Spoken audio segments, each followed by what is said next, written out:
e eu vou falar um pouco sobre uma revisão rápida que foi publicado há algumas semanas atrás, que eu acho que é muito relevante para nós, e também sobre as primeiras evidências saindo da China, que estava combatendo o vírus e a epidemia já faz um tempo. Então, vamos lá. Então, pandemias, a gente tem muitas informações sobre o impacto de pandemias, desde na Bíblia, no Corão, estão relatos sobre o impacto de várias epidemias. E acho que todo mundo sabe, a primeira epidemia no contexto moderno era a peste negra, que surgiu na China em 1334 e demorou mais ou menos um pouco mais de 10 anos, 3 anos, para chegar na Europa. Então, foi uma epidemia, uma pandemia que demorou a chegar na Europa, mas, por exemplo, a palavra de quarentena surgiu nessa época, porque foi a primeira vez que ah, foram, foram atualizados essas medidas de quarentena que até hoje fazem um repertório da medicina muito importante para a contenção de infecções. Foi aqui, nessa ilha pequena aqui, perto de Dubrovnik, na Croácia. Essa ilha está chamada Lokrum. E as pessoas que chegaram foram isolados nessa ilha por 30 dias no início. Por isso, o nome primeiro era Trentine e depois eles aumentaram o período para 40 dias e por isso a gente tem hoje em dia o nome quarentena giorni. Também sabemos da gripe espanhola, que foi causou muitas mortes 100 anos atrás. E mais recentemente temos as epidemias de SARS, de Me ligou? H1N1 e Ebola. E o que a gente já sabe sobre o impacto das pandemias e da quarentena sobre o bem-estar, principalmente começou com a pandemia de SARS. Então, eu vou falar um pouco sobre essas pesquisas daqui um pouco. Uma outra informação que já temos da história e da arqueologia é que as pandemias foram um desafio para o humano desde o início. Aqui é um livro que eu acho que é muito interessante, Against the Grain, do James Scott. Ele é economista e antropologista, e ele está mostrando que as primeiras civilizações, demoraram muito tempo para se estabilizar. Porque, por exemplo, você está vendo aqui as primeiras evidências que os humanos começaram de uma vida sedentária bem antigos, mas demorou quase 6.000 anos até as primeiras civilizações. E ele está contando que grande parte desse tempo, um grande desafio para os primeiros humanos que tentaram fazer tentaram construir as civilizações, foi mesmo o perigo de doenças e de infecções. Então, não tinha anticorpos para muitas doenças e foi um desastre que demorou 6.000 anos até os primeiros humanos, tinham uma defesa suficiente para conseguir viver juntos e junto com animais. Então, pandemias faz parte da nossa história desde o início.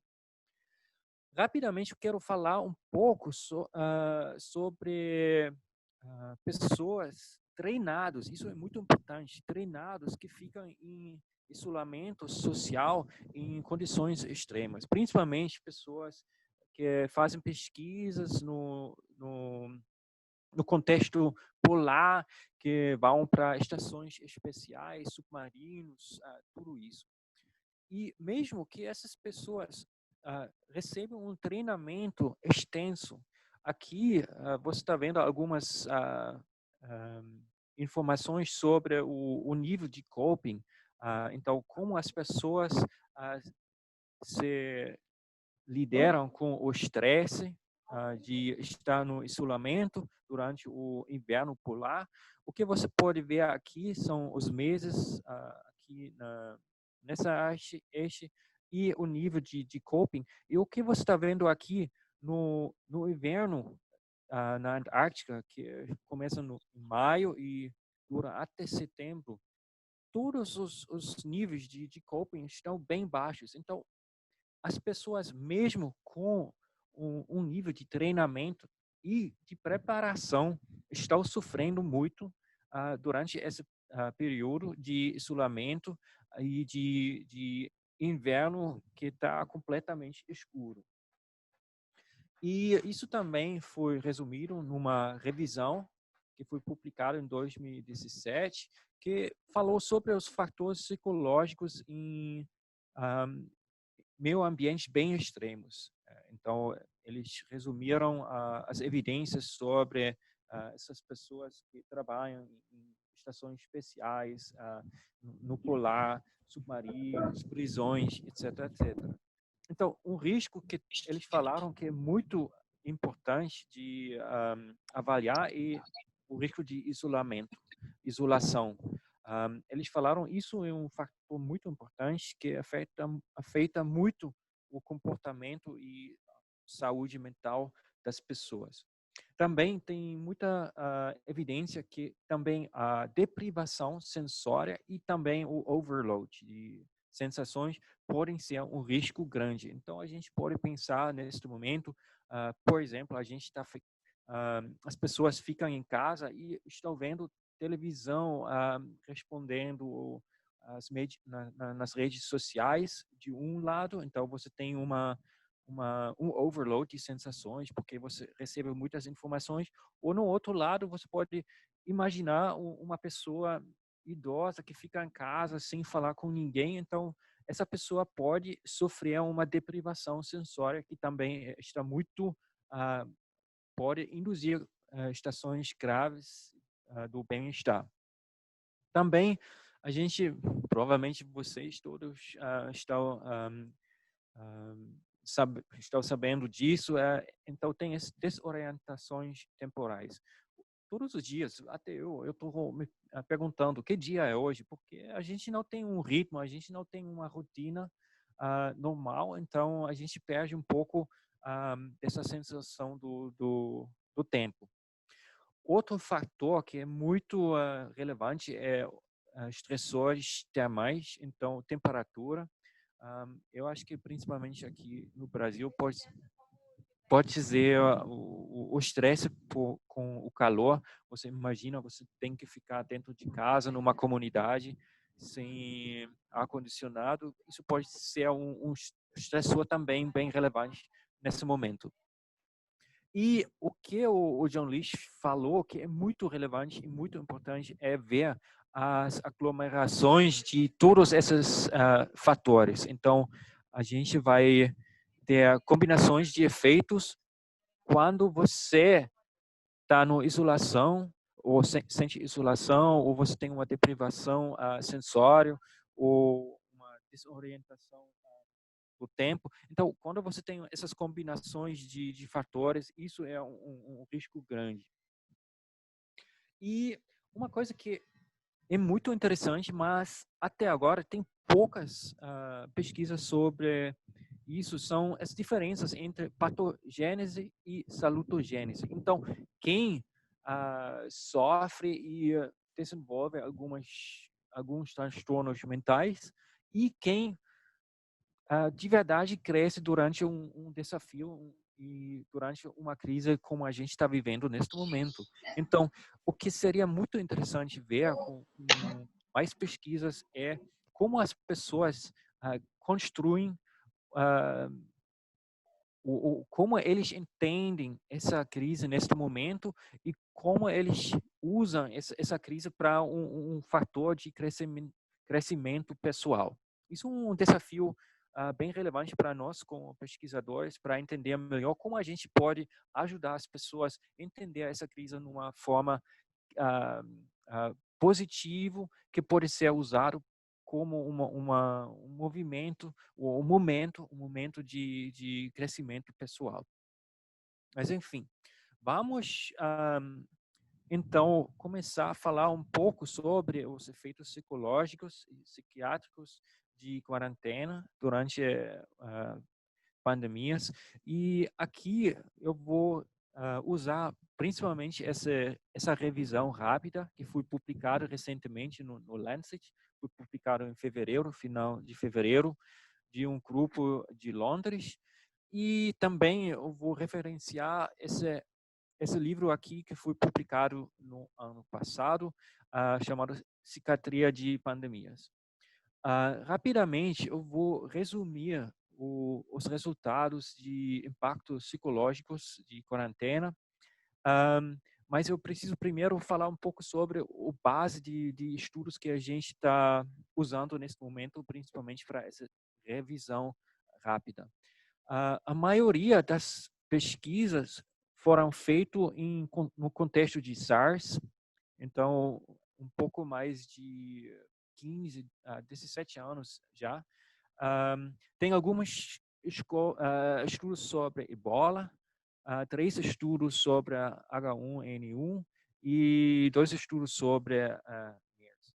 Mas uma coisa que eu acho que é bem relevante, só tem uma pesquisa olhando o fator de risco para quem já está sofrendo um transtorno mental, porque, como eu vou mostrar para vocês daqui um pouco, tem um impacto bem grave no nível de bem-estar e no nível de depressão e ansiedade na população geral, e quase não tem pesquisa sobre o efeito para pessoas que já estão sofrendo um, uma depressão, ou que estão com um nível alto de ansiedade, estresse, etc.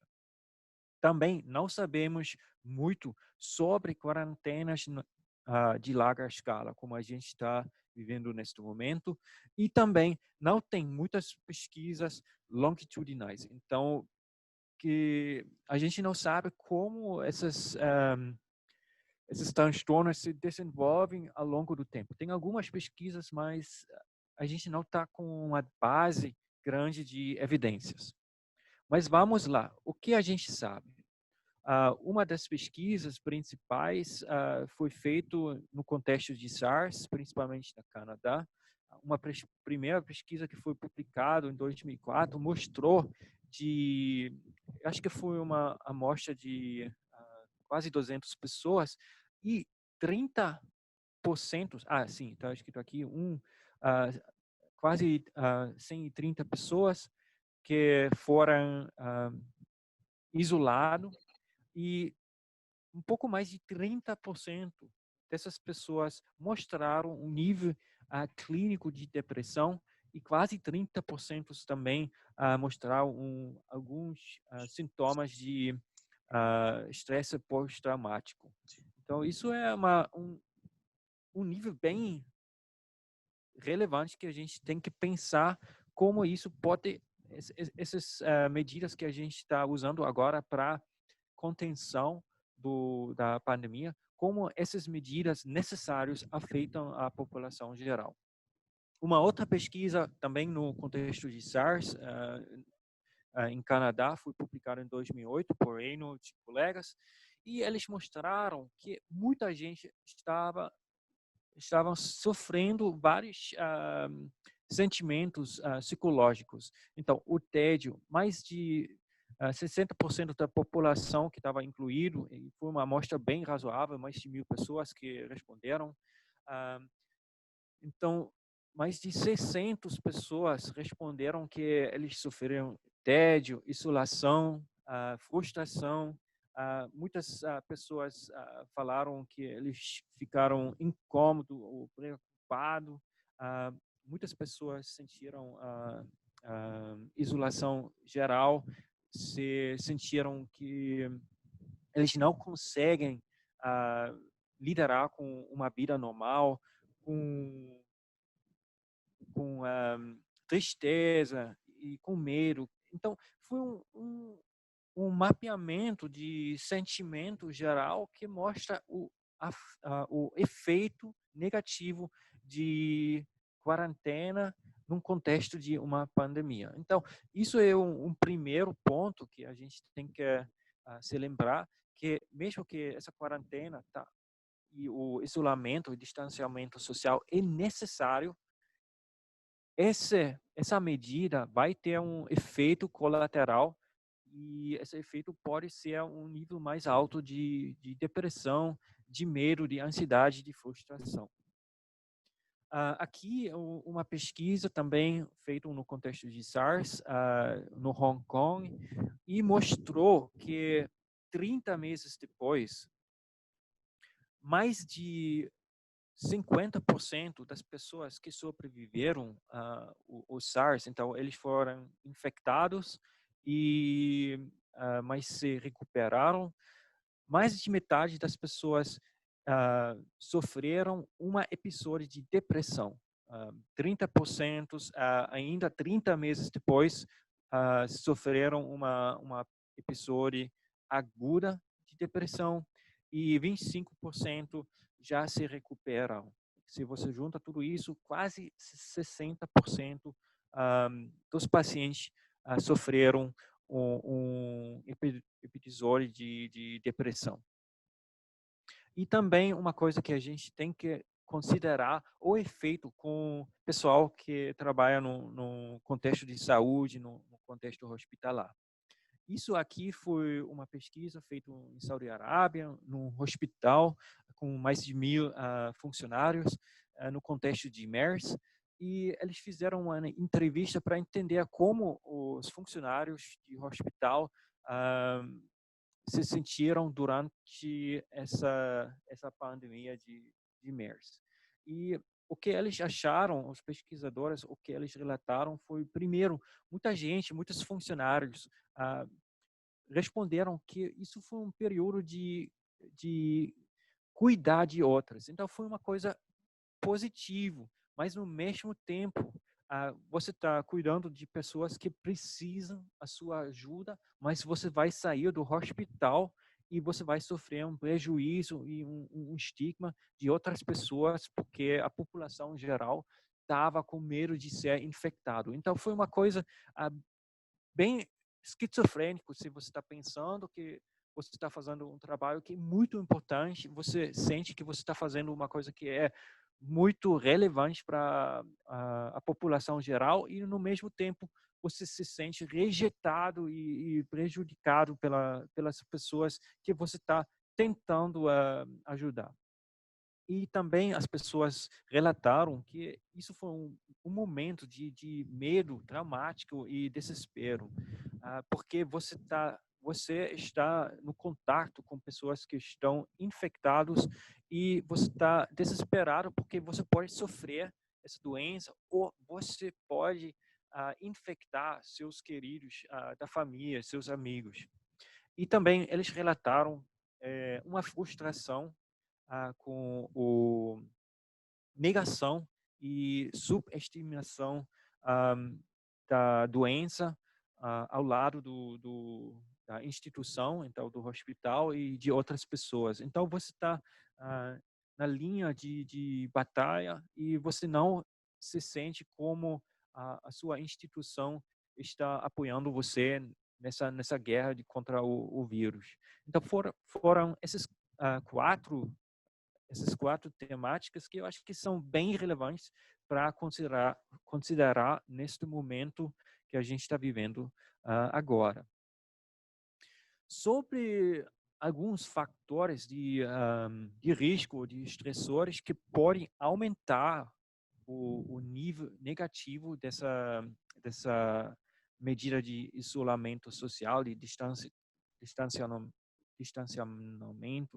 social, principalmente é o tempo. Quanto tempo você tem que ficar em casa? E várias pesquisas no contexto de SARS, principalmente, mostraram quando você obriga uma pessoa a ficar em casa mais de 10 dias, vai aumentar o risco de desenvolver um transtorno mental, principalmente uma episódio de depressão, mas também tem índices aumentados de estresse pós-traumático. Então, aqui, por exemplo, essa pesquisa que eu já mostrei, essa aqui é o CES, é uma medida de depressão. Um nível em cima de 15 geralmente indica um nível de depressão clínica relevante no contexto clínico. E você vai ver que em cima de 10 dias, que você fica em casa em cima de 10 dias no contexto de SARS, a média das pessoas já mostraram um nível em cima de um cut-off que todo mundo está achando vale a pena você fala com um psicólogo.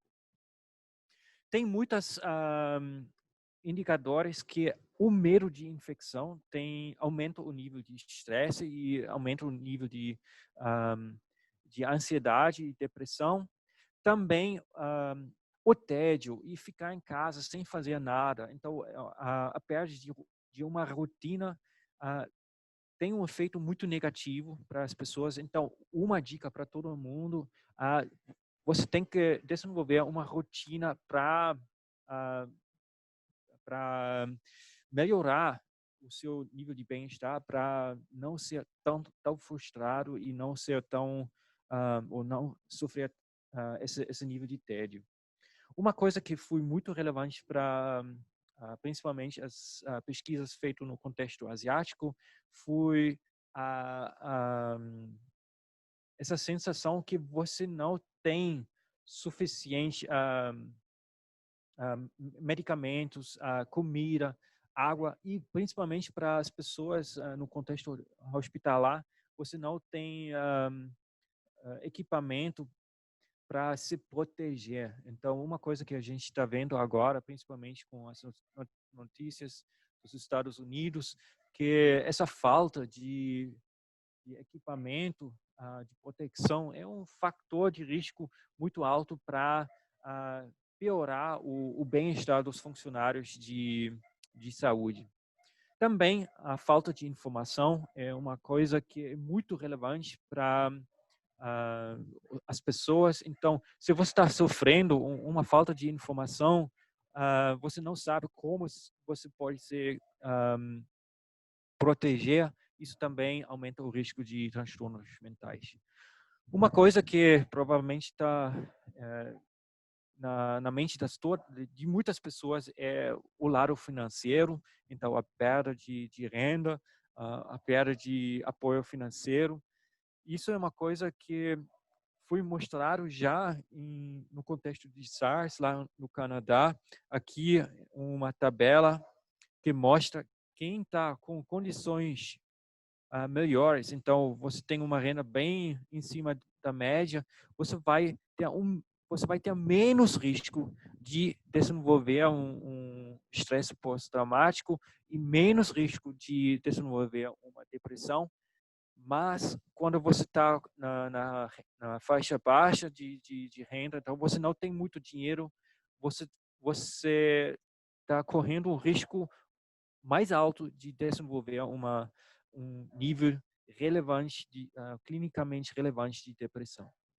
E finalmente, eu já falei sobre o nível de estigma, então, principalmente pessoas, funcionários de saúde que estão sofrendo esse estigma, mas também pessoas, por exemplo, familiares. Você tem uma pessoa dentro da sua família que está no hospital, infectado com uma doença, e essas famílias também podem sofrer esse estigma de outras pessoas.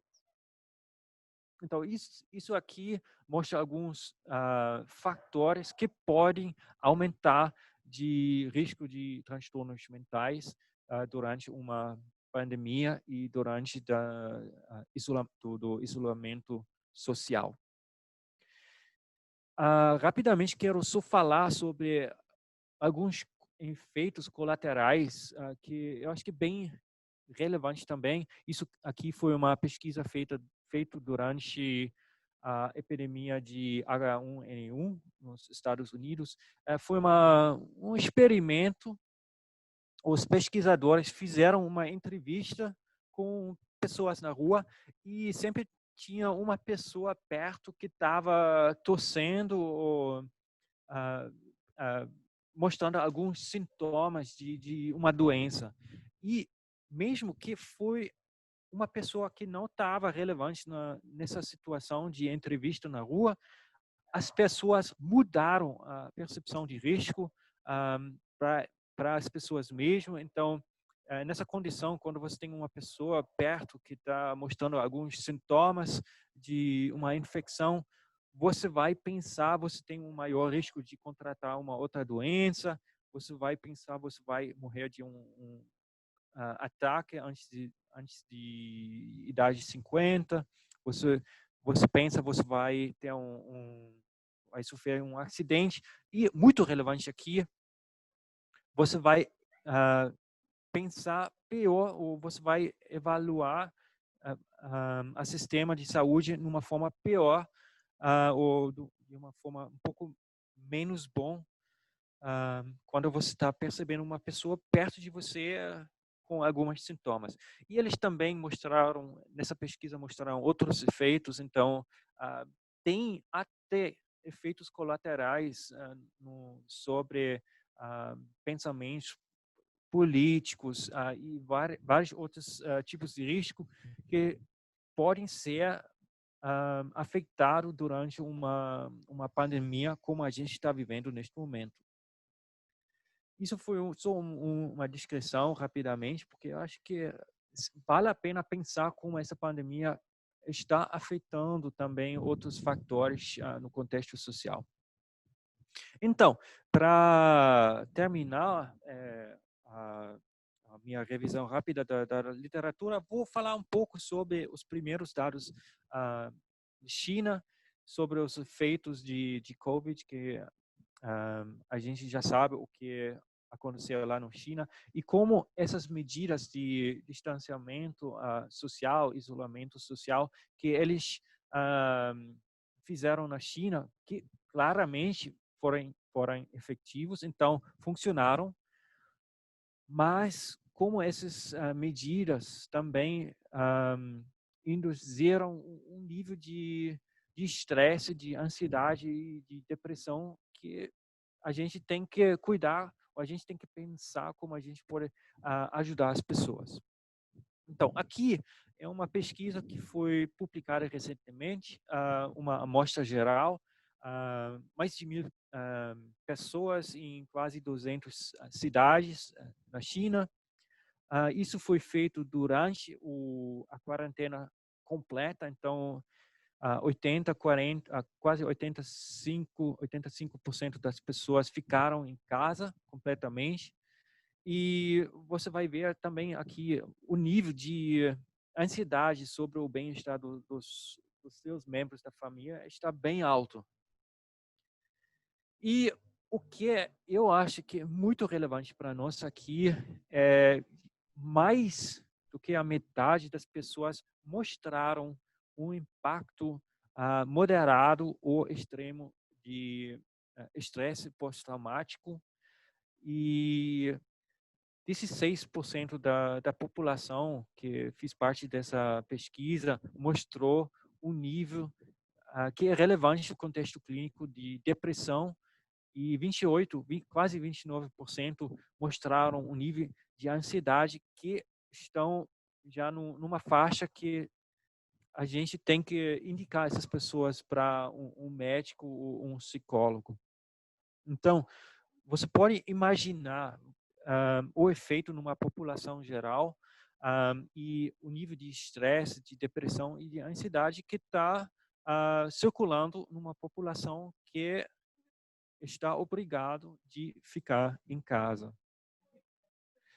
Então, alguns fatores de risco de proteção que eles acharam nessa amostra geral, principalmente alguns fatores de risco demográficos. Então, alunos ficaram um pouco, ou sofreram um risco maior de mostrar sintomas de transtornos mentais, mulheres também. Interessantemente, não tem um efeito de tamanho de casa, do estado civil, idade, ou se você tem crianças ou não. E também é bem interessante, eu estava pensando, talvez as pessoas que podem sair de casa, então conseguem ir para a rua, então você passa mais tempo fora de casa, talvez seria um fator de proteção. Parece que não faz um efeito, talvez porque se você tem que sair nesse momento, se você tem que sair para a rua, você principalmente está atuando como uma pessoa em alto risco, porque provavelmente você vai para o hospital ou você vai ter um risco maior de ser exposto a uma infecção. Talvez então essa quarentena foi um fator de proteção de uma forma. E também riscos de aumentar a probabilidade de transtornos mentais neste momento foram alguns sintomas de doença mesmo. Se você estava tossendo, com dificuldades de respirar, isso aumentou o risco de indicar sintomas de ansiedade e depressão, e também ter contato com pessoas já confirmadas ou suspeitos de infecção. Isso também aumentou o risco de ansiedade, depressão e estresse. Isso eu acho que é bem interessante porque mostra que tem vários fatores de risco demográficos e também de saúde geral. Uma coisa que eu acho que é muito importante, pessoas que falaram que eles lavaram a mão, usaram máscaras, tudo isso, eles indicaram um bem-estar melhor. E eu acho que isso faz sentido, porque se você está percebendo que você pode se proteger de uma forma, você pode lavar a mão, você consegue se proteger com uma máscara, isso aumenta a percepção de controle e isso muitas vezes mostra que a pessoa vai ter um menor risco de depressão, ansiedade e outros indicadores de transtornos mentais. Também, se você recebe informações sobre os casos na sua área ou em contexto geral, ou se você recebe informações sobre medicamentos, vacinas e vectores de transmissão, a gente tem que pensar que isso foi feito bem no início da pandemia global, em janeiro, ou final de janeiro. Se você recebe essas informações, você também sente uma certa certeza e você está diminuindo a incerteza e você está um pouco mais seguro. Então, informações ou receber informações podem proteger as pessoas e diminuir a taxa de transtornos mentais.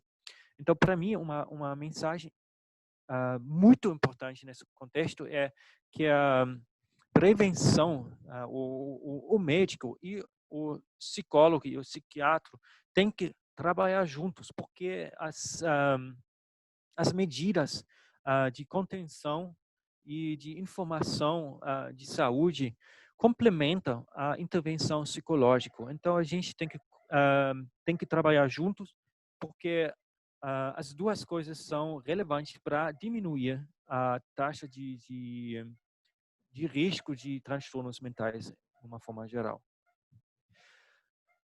E eu quero também falar um pouco sobre o efeito da epidemia para os funcionários de saúde. Aqui é uma pesquisa que foi publicada recentemente, também feito na China, e eles usaram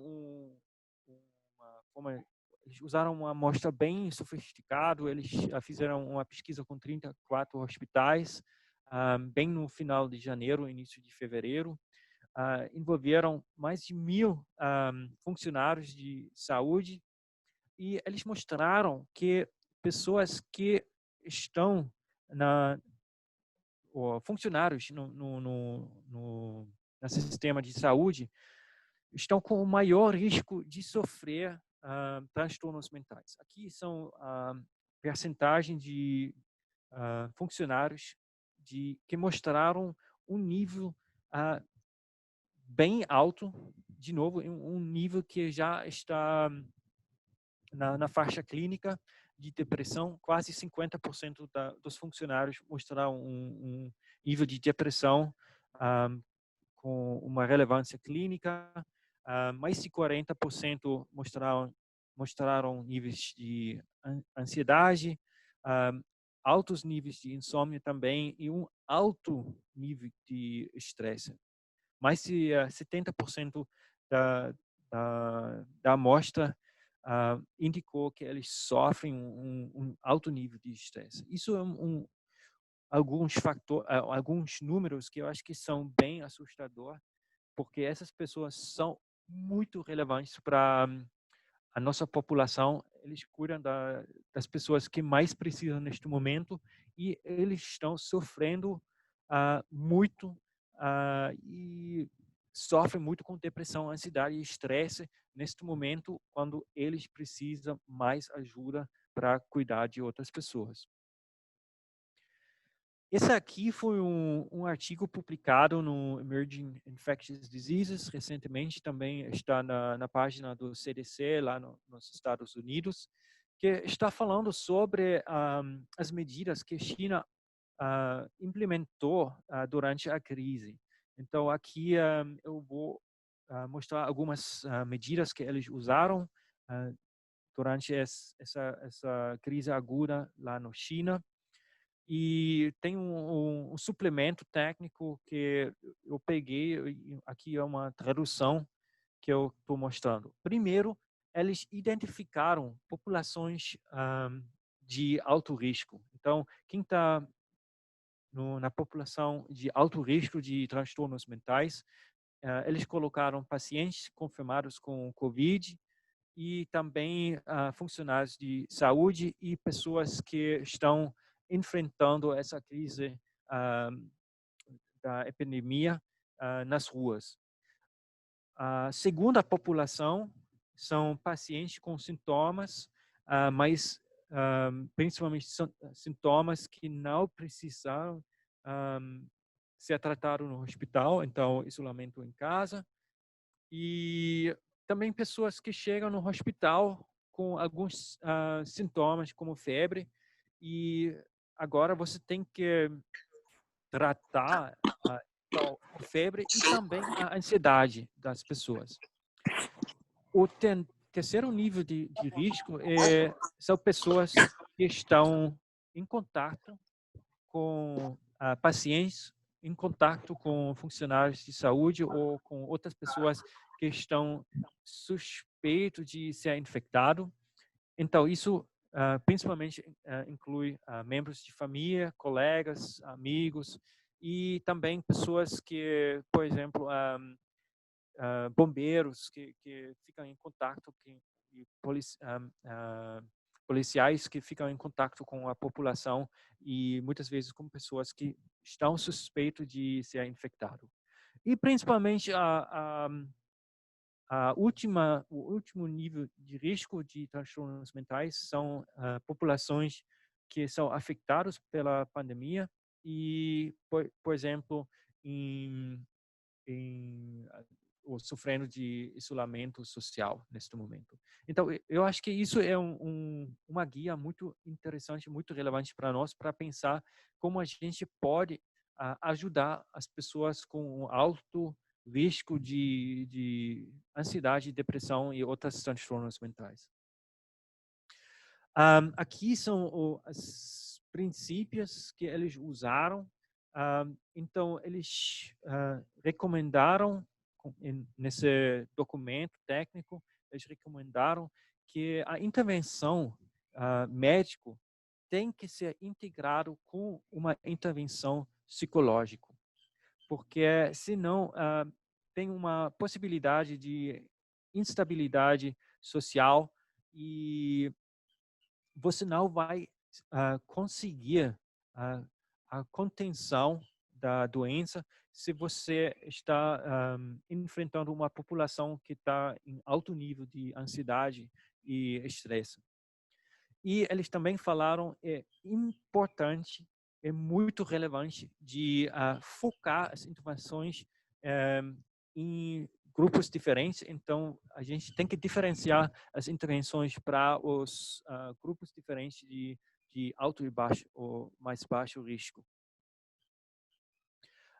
O plano de intervenção, eles falaram é muito importante de oferecer serviços de saúde mental para a população geral, então todos os níveis de risco. É essencial oferecer uma intervenção de crise psicológica para quem precisa e é muito importante de prevenir, mitigar e conter o impacto psicossocial de epidemia, porque a gente vai, com certeza, a gente vai conseguir condenar o vírus, a gente vai seguir, isso vai passar, mas as consequências de médio e longo prazo de problemas psicológicos, psiquiátricos, esses problemas a gente tem que prevenir neste momento agora. E também eles falaram que o tratamento, quem já está sofrendo um transtorno mental, o tratamento tem que continuar. Isso é uma coisa muito relevante neste momento também, que a gente não interrompe o tratamento quem precisa e não interrompe as terapias que já estão andando neste momento. Então, essa coisa de, primeiro a gente tem que cuidar de uma outra coisa, não, a gente tem que continuar a tratar as pessoas quem precisa neste momento. Aqui são as tarefas. A primeira tarefa, eu acho que é muito relevante para pesquisadores e funcionários de saúde mesmo, identificar quem está em alto risco. Já sabemos que o índice de suicídio pode aumentar. Isso é uma coisa que a gente tem que identificar quem está no risco de se machucar ou de sofrer depressão, ansiedade, etc. A gente tem que monitorar todas as sinais de crise da forma psicológica e a gente tem que aplicar intervenções para combater essas consequências colaterais de contenção que a gente está usando neste momento. Isso tem que ser combinado com publicidade e educação para oferecer um serviço de saúde mental que de verdade ajuda as pessoas a liderar com essa crise. A gente também tem que treinar organizações de aumentar o serviço de saúde mental. Então, a gente tem que treinar usar voluntários, treinar voluntários para aumentar o nível o tamanho da população de saúde, de apoio, de suporte. E, de novo, a gente tem que continuar o tratamento das pessoas que já precisam um cuidado por causa de vários transtornos mentais. Isso foi o que eu relatei agora foi uma coisa do China, mas as mesmas informações, as mesmas dicas estão saindo dos Estados Unidos neste momento. Por exemplo, aqui um artigo do Scientific American que foi publicado algumas semanas atrás. E uma coisa que eu acho que é muito interessante que eles mostraram é oferecer cursos públicos para informar e educar as pessoas em geral e também treinar mais funcionários para suplementar os funcionários de saúde mental. Isso eu acho que é uma coisa muito relevante que a gente investe em educação e em cursos públicos que as pessoas podem assistir pela internet ou etc.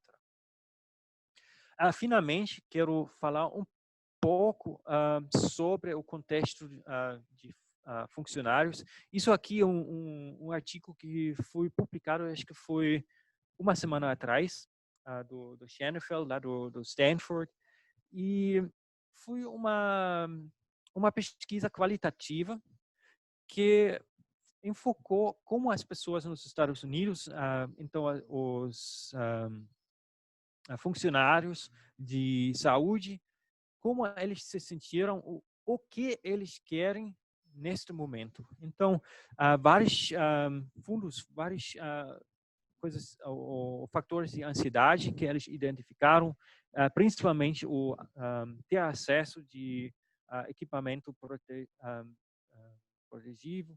Então, se você tem todos os equipamentos que você precisa para não ser infectado.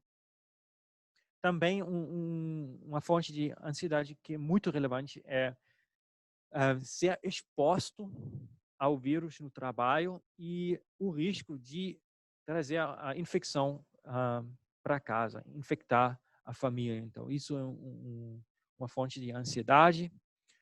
Não ter acesso para kits de teste, no caso que você precisa. Incerteza se a organização, então o hospital, principalmente o hospital, vai apoiar as pessoas no caso que você precisa ajuda, principalmente você vai ser infectado, você tem que ficar em casa e seu hospital vai cuidar de você e vai cuidar da sua família. É uma preocupação enorme. Ter acesso para apoio para as crianças, creche, etc., etc. E em geral, sentia que a instituição, o hospital, apoia as pessoas que estão cuidando das pessoas em geral. Aqui é um resumo, uma tabela com todas as coisas que os hospitais podem e os provedores, né, as pessoas que cuidam, ou instituições que cuidam de pacientes, podem oferecer para os funcionários. Então, é muito importante que as instituições ouvem as preocupações dos funcionários, eles protegem os funcionários, eles preparam os funcionários, apoiam e cuidam. No caso que um funcionário fica doente e o funcionário agora sabe que a instituição vai cuidar dele e da família dele, no caso que ele está sofrendo um acidente, uma infecção. Então, isso é uma tabela que eu acho que é muito relevante. Eu vou deixar aqui, eu posso passar todas as referências também para vocês. Mas eu acho que essa tabela é muito relevante para quem está na linha de enfrentamento do vírus. E as gerentes nas instituições, nos hospitais, têm que tomar esse cuidado, têm que cuidar dos funcionários, principalmente, para oferecer um serviço melhor para o público geral. Então, resumindo, essa pandemia, essa epidemia está muito grave, como a gente sabe, e o impacto psicológico e social da pandemia e das medidas necessárias de distanciamento, de isolamento social, essas medidas são essenciais, mas essas medidas têm um efeito colateral, um risco de aumentar o nível de estresse, de burnout, de depressão, ansiedade, e isso a gente tem que cuidar. Então, a gente tem que desenvolver mais estratégias, oferecer mais serviços para quem precisa nesse momento.